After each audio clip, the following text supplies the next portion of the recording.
Bonjour tout le monde. Welcome to episode 2 of TechPoutine. Really happy that we have everyone back on the show. So we have Gabriel from Mission, Eleonore from Brightspark, and Ian from Xenia, and I'm your host, Nectar from Amiral Ventures.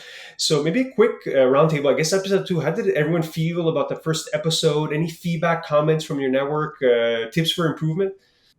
Who wants to go first? Ian, go. You got a beautiful smile. Sounds like you have a lot to say. Um, well, I was pleasantly surprised with many different things, including the name. Like I Yeah. felt pretty fondly about the name. I like the metaphor with Montreal and with Canada by default. It feels like it positions us well in terms of the types of topics that we want to discuss, right? There's all kinds of different things that need to be shared and should be shared and are sometimes shared, but not always.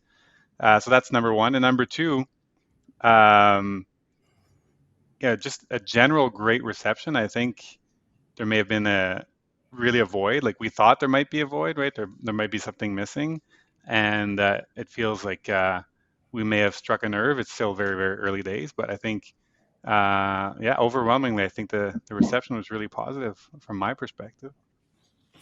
Yeah, same for me. I think everyone I saw, like, I was particularly happy with all the comments on LinkedIn and everything, and I think I'm the one to blame for taking so much time to record episode 2. For people that don't know, I'm a new dad, so I think kind of slowed down the second episode, but really stoked with. When I say pleasantly surprised, I didn't think.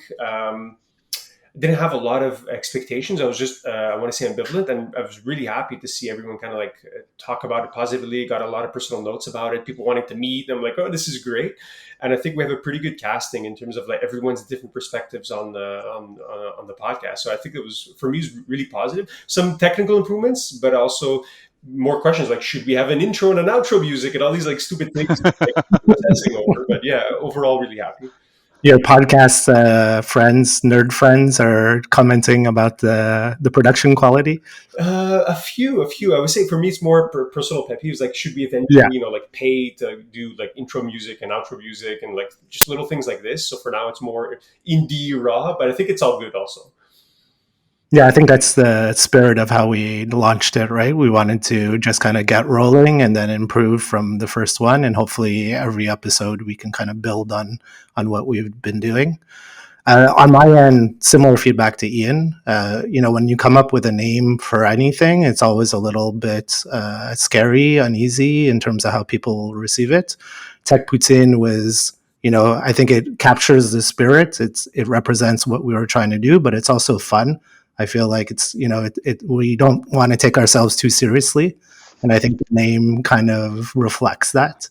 And so it was great to see that people were running and commenting and having fun with the name. I think that was the hope. I agree. I love the name, and I love that so many people love the name as well. And to me, and I think one of the things that like I was not necessarily expecting that really made me happy was like the wide range in the audience, from people who have been in industry, like 15, 20 years ago, were listening to this, and newcomers to the industry, or just kind of catching up, learning, like going through their first FounderFuel and Startup Fest, founders, corporates, VCs, like so many different people in the ecosystem. I think that was the goal, is bringing everyone together on some topics. Yeah. Yeah. I guess we heard a couple of things in terms of constructive feedback. So people were asking if there were going to be guests. So I think we had talked already about bringing in some guests. So that's something that's in the works and that will work in eventually. The other one, also, a few people have asked about whether we'll do content en français. And so I think we talked about that as well. And the plan is to do parts or full episodes in French. So that'll be fun also. I think there is some content in Montreal in French. And so we want to add to that dialogue. And, it does represent the city where we're all from. So excited to do that as well. But I think all in all, right, we went the startup route. We launched it, threw it on the wall, see if the spaghetti sticked. It did, at least for now. So here we are again. There we go. At least that's my perspective. So sign up for our Patreon.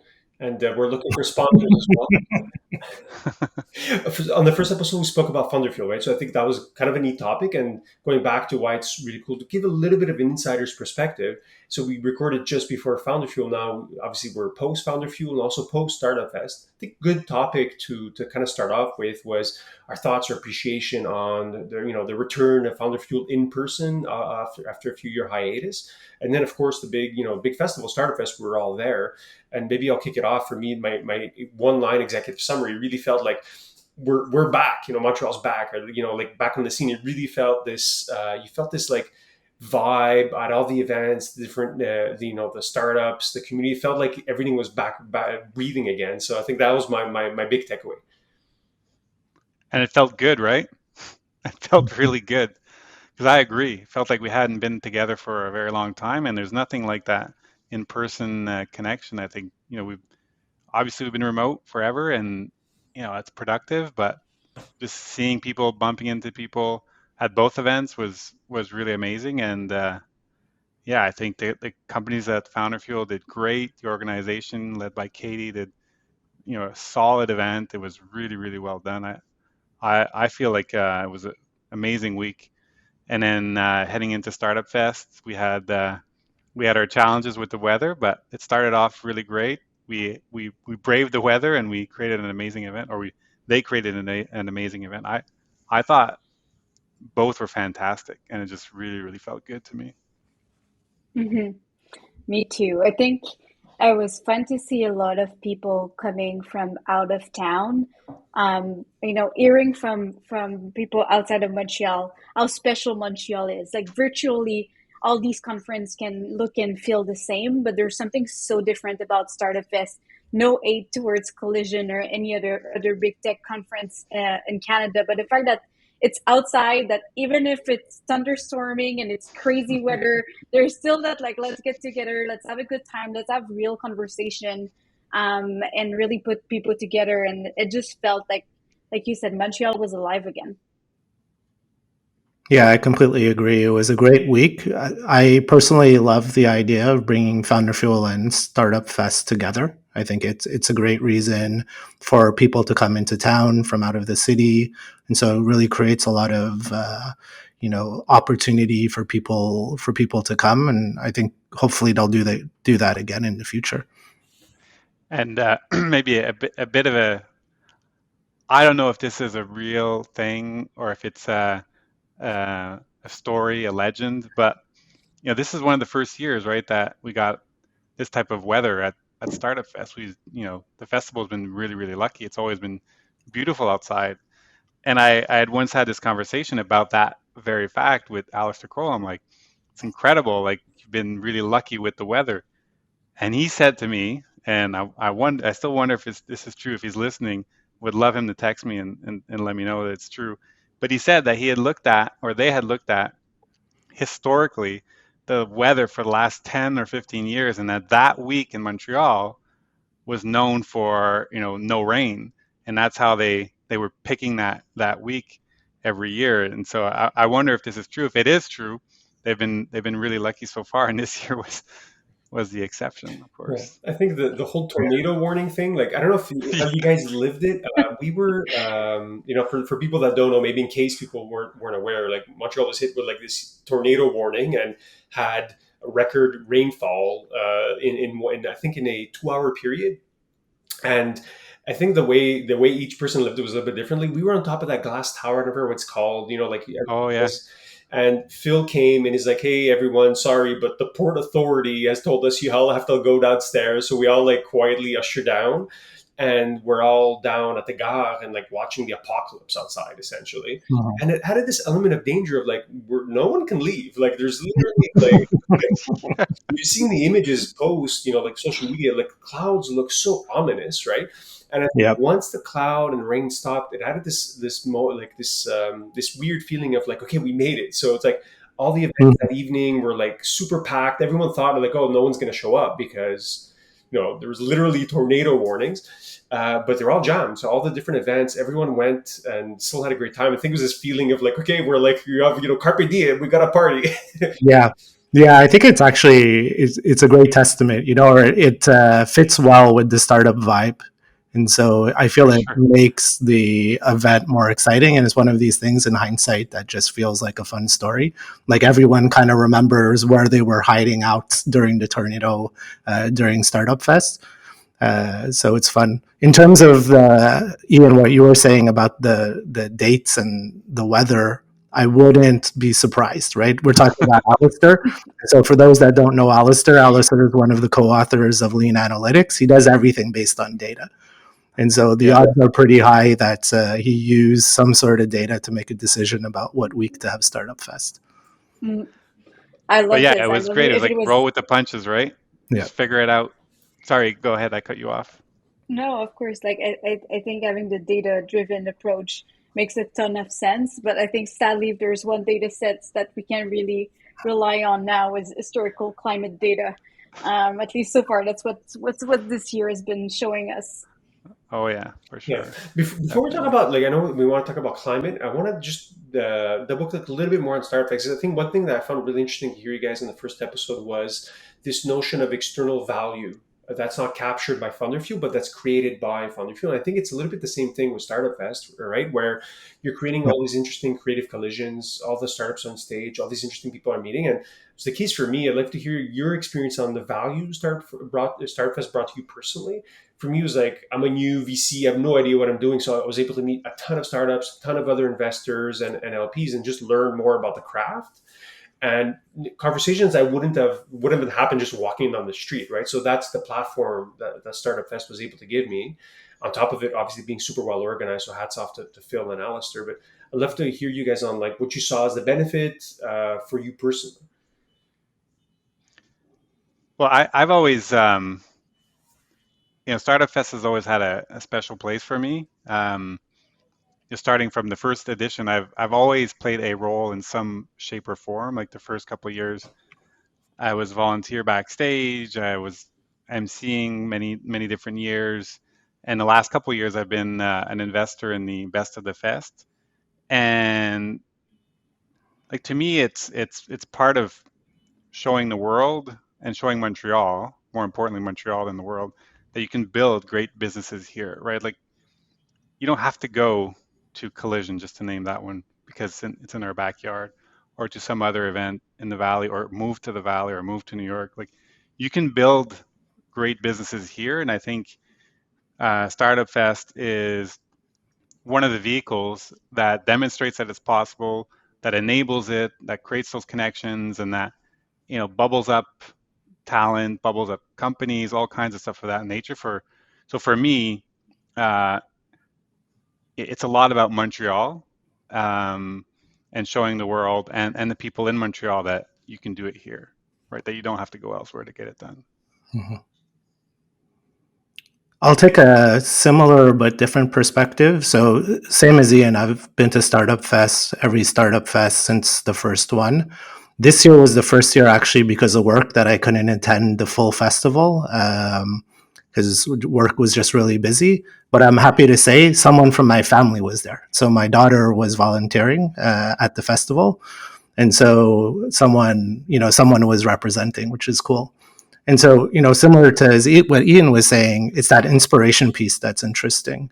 And so I think it was 3 years ago during the pandemic, they ran Startup Fest kind of in a unique way where it was more of a broadcast than a live event. And I think they invited a few people. I think we were like 30, 50 people Yeah. in an audience, kind of sitting appropriately distanced from each other, kind of watching all of the startup production like it was a TV show.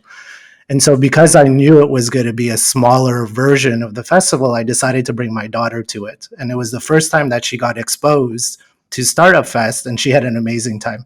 She just happened to come and hear the founder from Just for Laughs, Andy Newman, talk about his journey as an entrepreneur.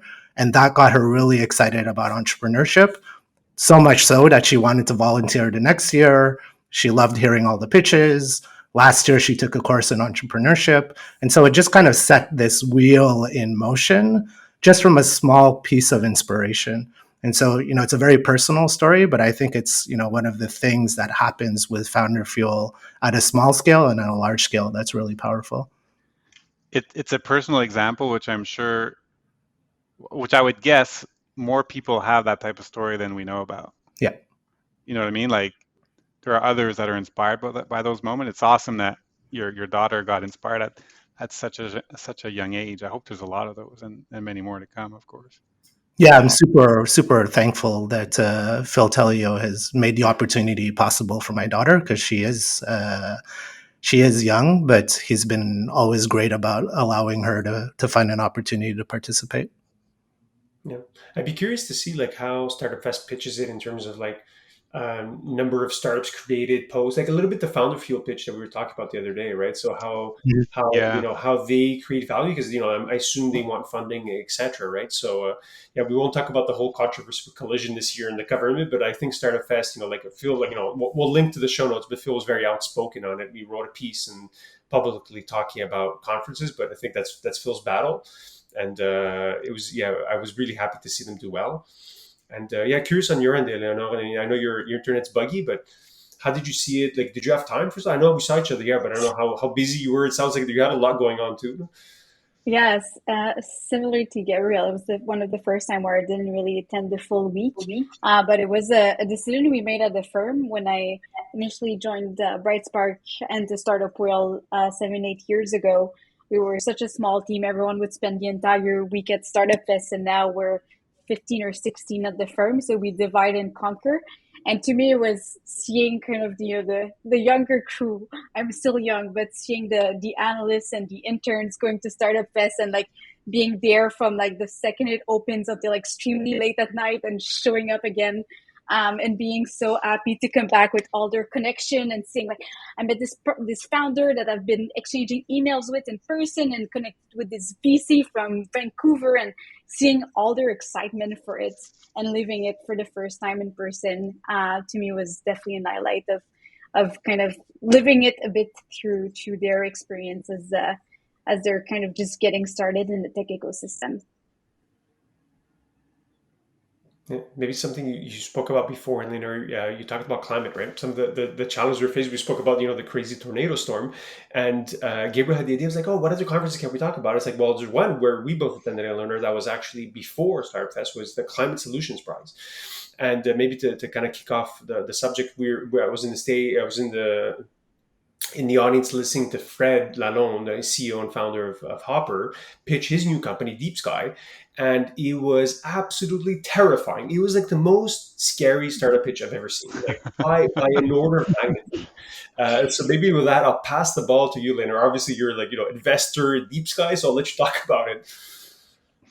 Yeah, that's a common trend. I think everyone that hears that pitch for the first time ends up being more traumatized than excited. But then, as you sit through it, you come to the conclusion that it's all something we all know, but we have no choice to do something major to help this planet at least have a chance to survive. And when I say the planet will be fine. It's really more about humans on it, that we need to help survive whatever is coming our way or we created.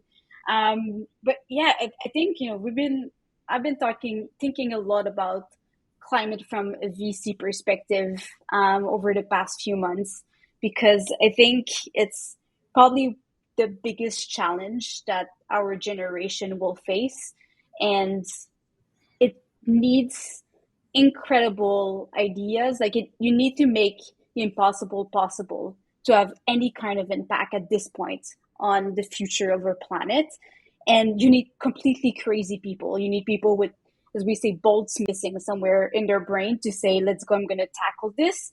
And in my view, who is better than a crazy tech entrepreneur who ran from starting something from scratch to building a business of billions of dollars and completely changing markets to try to tackle a problem like that? Because you need to be, again, a bit crazy to go at it and really build something massive for it. So I think as the tech community generally, we do have an important role to play in facing climate change. And there's so many things to build, from trying to counteract climate, from changing completely how we power things, to software, but mostly infrastructure and hardware as well. There's so many things to do, so many opportunities. And I think one thing we can discuss as well is in Canada, we are actually one of the very rare industry where we have a competitive advantage just because of the resources and the engineering talent we have here. Yeah, it's for me personally, it's very exciting to see how, I guess, as I'm biased, obviously, as a tech entrepreneur, but it's exciting for me to see how tech entrepreneurs, are starting to get into the game.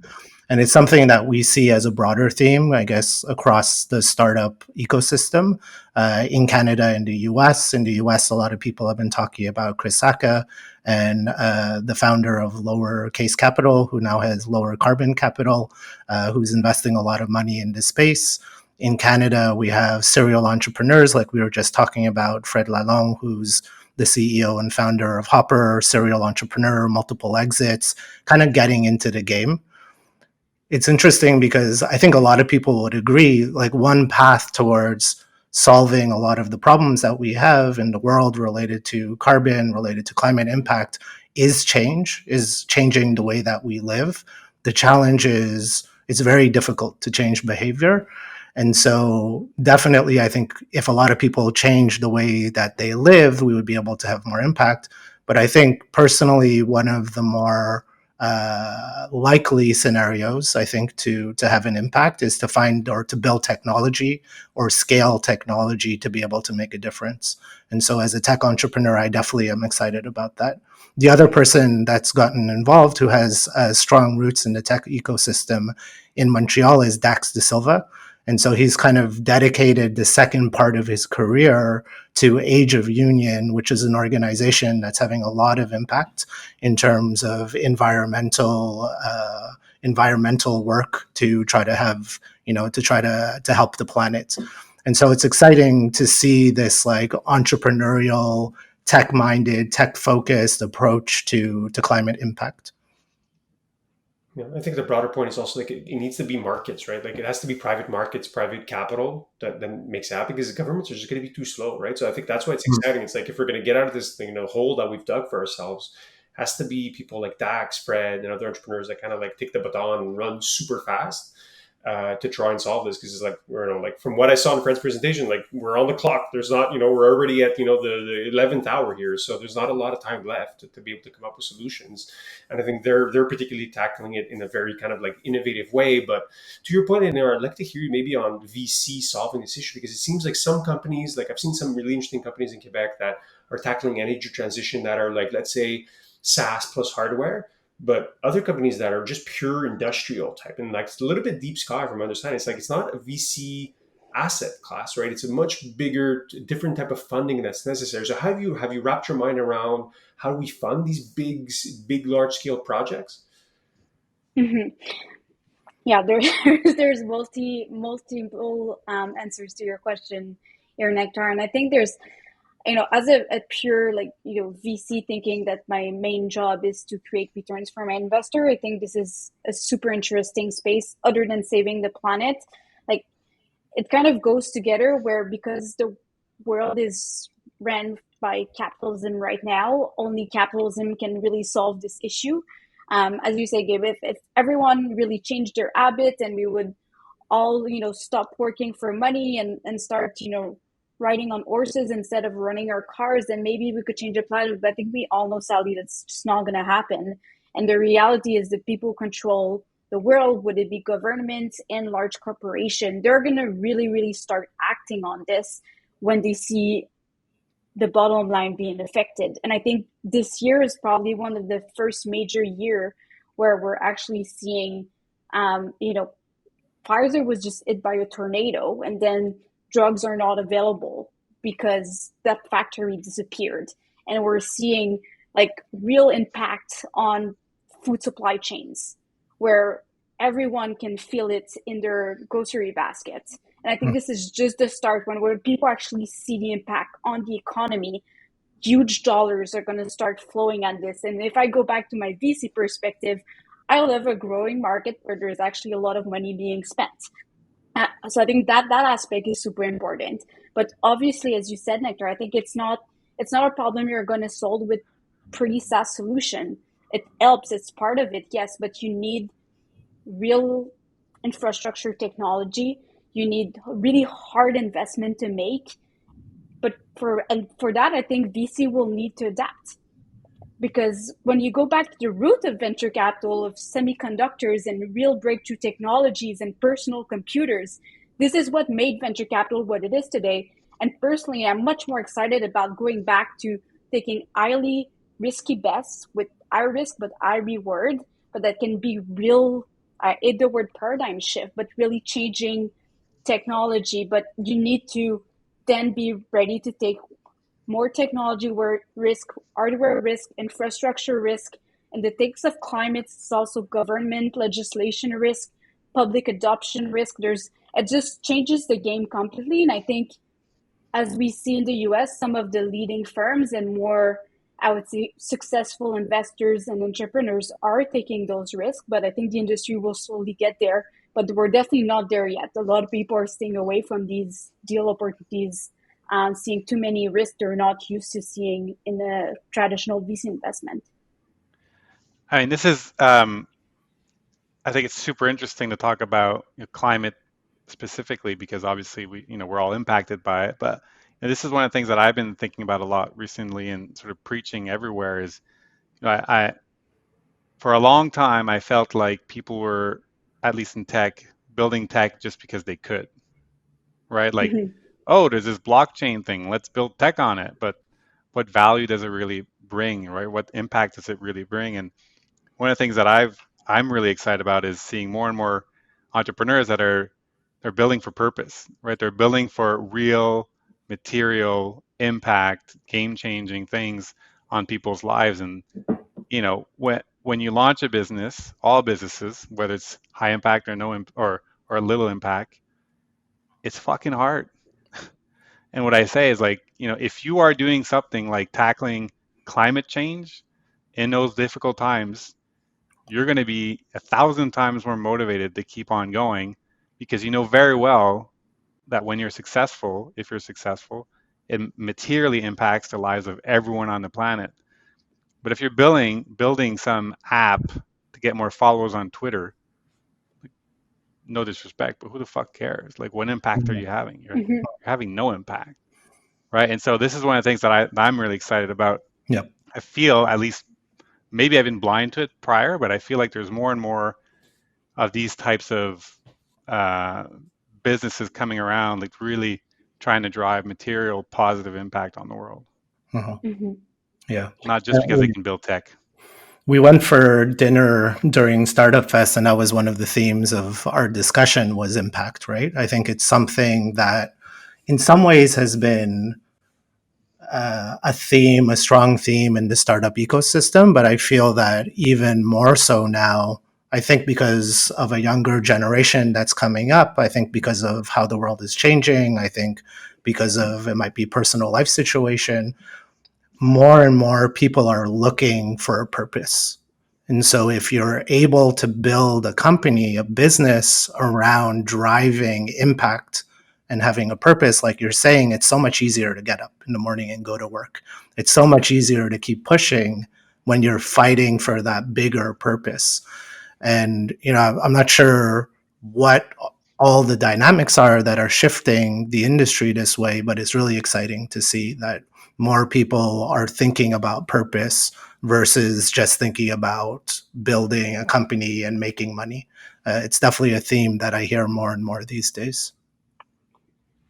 That's so true. And I think, Ian, I agree. Like when you look at most of the successful founders, like they are driven by much more than just making money out of an exit. Like actually they like the way they're thinking about this, like, yes, obviously everyone wants to make money, but when you look at people like, Musk is an example that I don't want to spend too much time on, but like that keep doing it. Like to quote Fred from Opera, like actually building this company is probably the last thing he needed right now on his plate. But it's the pull is so strong because the purpose is there. And it's not about trying to make more money than the other guy next to him. It's really just about we have to do something, and the bigger the challenge, the more excited they get usually. And I think it's true. And just look at the workforce of, as Gabe mentioned, the new generation coming in.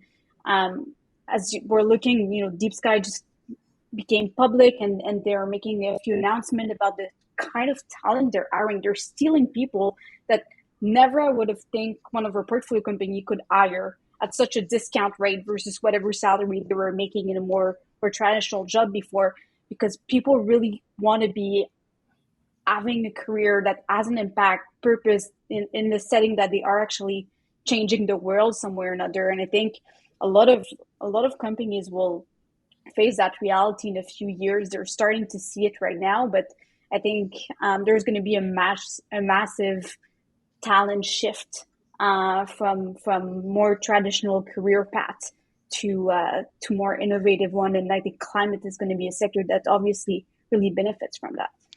I'm I curious, think Nectar. this correction, sorry, just really quickly, this correction in the market will drive entrepreneurs to have a much stronger purpose, right? Like, That's true. on a eu le vent dans les voiles pendant des années in tech, and now it's like, okay, but what are you actually trying to change, or what are you actually trying to drive, as opposed to just, Yeah, when you have the wind in your sails, it's easy, right? It's easy to stay on course, but when the wind stops and it gets difficult, that's when you really get tested. And unless you have that passion, unless you have that drive, I think a lot of people, like you said, are going to get shaked out. And because, by the way, it's not just founders, right? Yeah, that can build just to make money. There are investors that want to just invest to make more money, right? That it goes both ways. It's not just about the That's so founders. true. I think you guys bring up a few interesting points, and just to unpack some of that, I think the first one is, going back to Deep Sky as one specific example, the entrepreneur journey itself. Fred, and his team, they were building Hopper like from 2008 to 2015, and like in the shadows. No one knew what the company was, and like it took a long time, right? And then today, of course, Hopper, super successful company, valued at 5 billion, etc. But it's like, go back to 2012 when no one was talking to them, right? Like money is going up, right? And so if you're going to build something, might as well build something that's going to be, like going to have an impact, right? Rather than the next shiny app, right? So I think there's a point of moats and building a successful company or an enduring company. It has to be hard, right? So well, I think that's what to me is so exciting about Fred getting behind us. He's not going to stop. Like you said, Hopper wasn't easy at the beginning, but he persevered, he pushed, he scaled, he did what he needed to do, and he found a way through. And that's the type of mindset that we need for these problems. My buddy Seth works at Deep Sky, and we were talking about the company and like what their plans. And what's interesting, I was like, I kind of have this specific one. I'm like, they're running Hopper at the same time, but it's like it's almost like a moral obligation of, once you've seen what's happening, it can't be unseen. So we have to go ahead and forge through. So that's really fucking exciting as a problem trying to solve. And I think the broader point you guys were bringing up also is, the first, let's say 20, 30 years of, like the ICT revolution or like software revolution, it's all been easy stuff. It's been, atoms. It's been bits. Now it's going to move much more into the world of atoms and harder problems to solve. So I think that there lies the opportunity, Eleonore, you kind of alluded to it, where the real opportunities are going to be the intersection of the real world and how software helps it, right? Not just in climate, but in so many different areas. I think that's why it's kind of interesting. And we have a bit of a ground zero, at least on the climate side here in Canada, right? I think that was one thing that Fred had spoken about, how we have so much land specific to carbon removal where we could be put into the ground. So I think we have some natural advantages when it comes to energy transition right here in our backyard. I cut you off earlier, Eleonore. You had a question for Nectar. Do you remember what it was? I was curious, as we're thinking about now, maybe our VC will kind of transform itself, and you're obviously in the beginning of a new firm and a new fund. Curious to see how you're thinking about it. Yeah, well, I guess publicly what I can say, like we've been thinking about our thesis a lot, and it's not, the typical thesis you would kind of hear. So like one part of it, the first pillar is energy transition. So we've been thinking a lot about how energy is going to play a different role. So electrification of everything. And my partner Dominique had a big role to play in Lion Electric. If you guys are familiar, it's a bus company that's public now, that sells electric buses, and he also played a big role in Teo Taxi. So we have some pretty good chops when it comes to like thinking about energy transition. The second piece we're thinking about is also just how products are made, right? So this whole notion of deglobalization, right? So we spoke about like going back to horses. That ain't happening, right? So we're still building on our products. So how do we make products here? How do you improve supply chain? So that's like things like robotics, things like IoT. Fred, my partner, had an IoT company, so making buildings more energy efficient. So it's not it's a bit of a different take on VC, but we're trying to build. So super excited. We're still kind of like building, and refining the thesis, but those are two really important pillars so far. Mhm. I think that's, and Eleanor was kind of alluding to this. I think we're going to see a shift in the VC market and the entrepreneur market where you see a lot of people who are experts in specific domains that are becoming entrepreneurs. In some ways, for the last decade, 2 decades, you could be an operator and you're building a software on top of an industry, but your expertise was more about building software, about understanding user acquisition, about understanding SaaS business models or whatever model. It didn't really favor a lot of entrepreneurs who were deep experts in specific domains. And so we've been talking a lot about climate tech, but all the rage in the last few months has been around Gen AI. And you see a lot of these companies that are raising, the founders were ex-researchers, not operators or business people. And so I think that's a trend that we'll see kind of continue to shift. It'll be interesting to see if that also mirrors how VC funds are going to be built in terms of the type of partners they bring on as well. That's interesting. In a way, you're kind of talking about, when we met, you and I, Gabriel, I don't know, 15 or 17 years ago, we were talking about how, building a business today was much easier, right? Because of, cloud hosting and things like that. Mm-hmm. And now it sounds like you're saying, well, those things have now been commoditized, right? Like actually building the product is commoditized. Now what we need is like the deep industry experience who can use those commoditized tools to build the businesses in their specific space. Is that what you're talking about? Yep, that's along the lines of what I'm talking about. And then you throw I've never heard that. Yeah. on top of it, and it's Yeah. completely changed the game.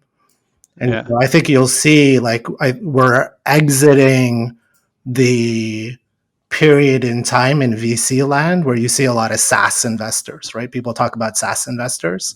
I think you're going to see much more climate tech investors, Gen I investors, energy tech investors, very specific expertise. I'm sure, Eleanor, you guys have been talking about this trend as well. Of course, and one of the challenge that we have as a VC firm is how to stay top of mind and relevant while being still pretty generalist. I think that could be an entire pod episode on itself, but I think there's still something about putting the tech entrepreneurial mindset that we've been living over the past few decades with the domain expertise, because often the problem with domain expertise, sometimes you'll see a lack of ambition or inability to scale really fast. And when you get the magic of having both kind of founders working together, that gets me really excited, because not a lot of science or any kind of field really understands what is exponential growth and being able to take massive risk. Actually, a lot of science kind of tends to pull away from the kind of risk you'll see in building a tech startups. So when you get the magic of having both mindsets together, it's rare to find, but those are usually the teams that get me the most excited. And historically at the firm have been the teams that are the most successful. It's fine. I'm going on a bit of a tangent here, but I do this sometimes. I was invited to do a talk once around what it takes to be an entrepreneur, and the analogy I used was Doc Brown. Remember Doc Brown and Back to the Future? How he like Movie ever? Yeah, I remember. he just like try all kinds of different things, and when things stuck to the wall, he kept on doing them more and more. Anyways, it reminded me of that talk. You're right. That's not the way that science has really been pushing the craft forward, if you like. You brought It's things. interesting to see it's happening. think you, Gabriel, and you're about interesting points. I would say maybe I'd push back to like all the different sub expertise. I think over time, what we're seeing is that all other areas of science are going to become sub branches of computer science. So it's like Mm, it's actually more important to know computer science and how that's going to impact everything else, right? So if you look at all the developments in AI, et cetera, and ML, it's mhm. all being applied to like like research papers and like the whole superconductor news that we saw in the past week. They're all using ML techniques to help improve and find it and reiterate. So that ends up becoming the more important expertise than the sub scale of all the other branches of science, right? Not that they're not important, right? So Right. I just think it's going back to solving harder problems. The software is going to help us solve some of these harder problems. That's true. I think, as Eleanor said, the magic really happens when you can put together these two Mm. different skill sets into one founding team. It's been really amazing in my experience as a VC to see when that happens, whether it's a scientist or an industry Yeah. expert. Pairing them with someone who has an entrepreneurial background, magic happens. Hmm. And I'll say, obviously, I think you heard me in the first episode. I was, I'm tied with Frontier Ventures and a huge fan of what the new generation of first-time founders can build. But I think in a lot of those very specific science-based sectors, yes, you need the experience is super important, but a lot of the very, very successful companies are driven by like 20 something years old, where yes, taking a lot of the science, they're smart enough to understand decades of research before them, but they're challenging the status quo. They're like, yeah, we've been doing clean tech this way for a very long time, but what about we try this? Same Yeah. thing in biology, for example. I think a lot of the people who are really making dent in drug discovery, for example, are people who are coming from a completely different approach than how pharma has been running drug discovery for a while. I Mhm. think in terms of seeing a new generation of founders in a very wide range of expertise, we'll see a lot of the new generation who are just coming in with the purpose, the motivation, and just a new ways to look at things. Yeah. I like the way you position that. It's really experience could be seen as a double-edged sword, right? Mm-hmm. Sometimes it allows you to identify insights, but sometimes it holds you back from seeing new Yeah. possible ways of Yep. doing things. And so I think you're saying, which is I completely agree with, sometimes not having 20 years experience allows you to see things that typically wouldn't be able to be seen. And combine that with the passion that a lot of younger entrepreneurs, not that only young entrepreneurs have passion, but I think a lot of people are definitely being motivated by the sense of purpose. I think it's very powerful and exciting to see. And I would say, depending on the space in which you're operating, that inertia may be stronger than others. For example, Yeah. in life insurance, where I built Breathe Life, there was a lot of inertia, right? A lot of like, you can't do this. You can't, it's not the way it works. You can't do it this way. And we're like, why not? Right. Mhm. So depending on which industry you're in, that inertia could be really, really, really strong, which Yeah. is also a huge opportunity, right? Because if the space is filled with issues, that inertia is part of the reason that things aren't changing, Mm-hmm. right? So you got to Yeah. tackle it head on. I mean, tying back to Deep Sky in our conversation earlier about entrepreneurs getting into this field, that's part of what gets me excited. It's just challenging status quo and asking why not? Like, why don't we try these things? Why, even if they haven't worked in the past, even if there's whatever reason, it's that fresh approach and that mindset of trying things and moving quickly that tech entrepreneurs typically have, that, as I think everyone was saying, isn't typically how some other fields and the field of science is working in all cases. It's really that bias for action and that bias to really kind of try new things that maybe doesn't exist in some other professions. So it's really exciting. Yeah, to circle back to Ian's point, like do tech that matters, tech for good, something like like make a dent in the world, right? So I think Mhm. maybe a good way to cap off the conversation. So any closing thoughts, guys, on anything we spoke about? Suggestions for future episodes. We should come in here with a poutine in our hands next time. Yeah. Yes. Yes, we definitely need the Putin.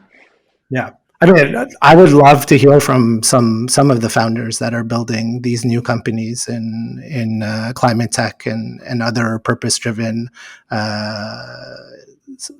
industries or disciplines. It'd be great to hear from them in terms of the why they're building it and some of the things that they've been seeing. So that would be great. Awesome. Yeah, and it ties Great. back to our feedback of having guests on the Yeah. podcast as well. That's right. Yeah, because personally, I don't have a lot of expertise. It's one of these things. That's one of the things I really loved about being a VC is it makes sense to spend a large part of your time kind of reading a lot about what's coming up, new technologies, etc. But when you're operating a business, if it's not specifically related to your company, you kind of have to do a surface level look at it. I think, Nectar, you mentioned kind of this news that came out this week about this new superconductor material that came out. Would love to talk about that at some point. I don't know much, but from what I'm hearing, it could be potentially game changing in terms of how the world works related to energy transfer and computing, etc. But again, I don't know much about it, but would be cool to talk about. I think that's Tell us more, Nectar. What is this? I haven't heard about you're this. asking the wrong person, right? So like I think me and Gabriel just know the headlines, right? So it's like this new material called LK99, I think named after the two scientists that experimented back in 1999, right? Y2K. And it's supposed to be a material that allows to have superconducting at room temperature, right? So think flowing of energy at a much with a much lower rate, so much less energy loss. So trains that lift up, that are able to levitate, cars that levitate, that kind of thing. So real like Back to the Future, going back to Doc Brown, Doc real Brown. Back to the Future stuff. But I think that maybe selfishly speaking, I think part of having this podcast could be to get people that are actually cognizant in that world and can speak to it, right? So Gabriel, you spoke about getting other people, founders that are working on hard problems. I think that could be one interesting platform that hopefully we can give them to give them more visibility and also for us selfishly learn and share that learning with the world. Yeah. Mm-hmm. That'd be great. Awesome, guys. Thank you so much. This is episode 2, and hopefully we'll see you back very soon. So thank you. Thanks, everyone. Thanks, guys. Thank you.